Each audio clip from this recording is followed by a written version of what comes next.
We're focused on our practices, and today is a good day for our staff to finalize our plan and maybe make some last tweaks or adjustments and put it to bed. That's where our focus is on, is making sure that we have a quality practice come Tuesday.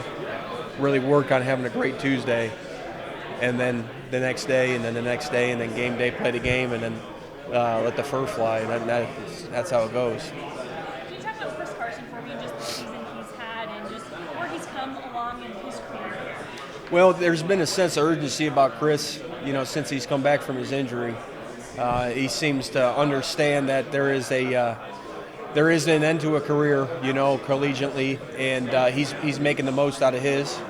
And so there's just a lot more confidence with Chris in his own abilities, but I think it stems further than that. I think it reaches into the offensive line. He's got a tremendous amount of confidence in those guys up front, covering people up, giving him a chance to get to the second level and get on safeties, making those guys miss. Perimeter blocking's been there as well, so he knows that there's been times where our receivers come flying in, cracking safeties, and then he's got to be on a corner, make a corner miss, and that's a smaller type body for him. So he's used his body really well. He's punished some defenders on some of his runs. So I think all that stems from just him having a better sense of confidence about himself, the offensive line, the people around him, and understanding the urgency of the situation. The rest was great. We needed a week just to get back prepared mentally and get our bodies healed back up. On my break, it was really just chill. I got to see the family a little bit for Thanksgiving. Got to eat a lot. Just trying to watch a little film on them, see how they handle things. Overall, it was a great break. I enjoyed it. More importantly, what was it like on the Sunday practice when you guys came back? I mean, that's the first one back. Everybody locked in? Yeah, the focus was there from the beginning, and everybody was fresh and flying around. Legs was fresh, so it was great just to be back out there again.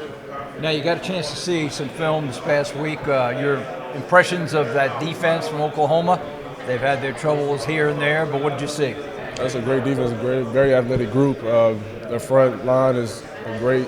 They're great at what they do. Their skill players are great, so it's going to be a competitive game. Your schedules are the same. You get off times about the same exact throughout the year, and so you're very similar, and you got a lot in common.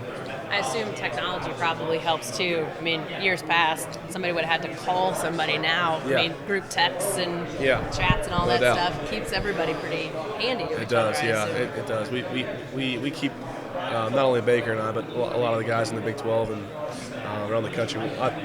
We keep in contact and check up on. I think there was a guy at Duke, Thomas Sirk, who tore his Achilles for the second time, and I knew that a lot of the Manning camp guys reached out to him and told him that we'd be praying for him and that he'd have a good recovery. So just stuff like that.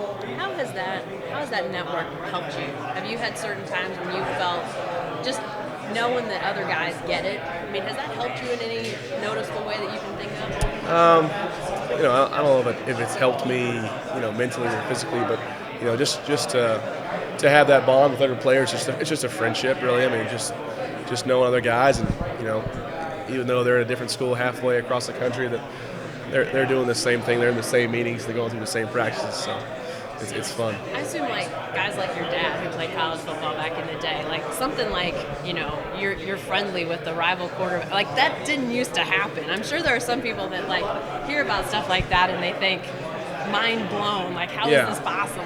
Yeah. Well, I think today's day and age with technology, social media, recruiting, how recruiting's grown, and all these camps that we go at and compete at and help each other grow. I think you're kind of forced to meet these guys and hang out with them, and it's not a bad thing. It ends up being a good thing, and just learning things from each other helps out a lot.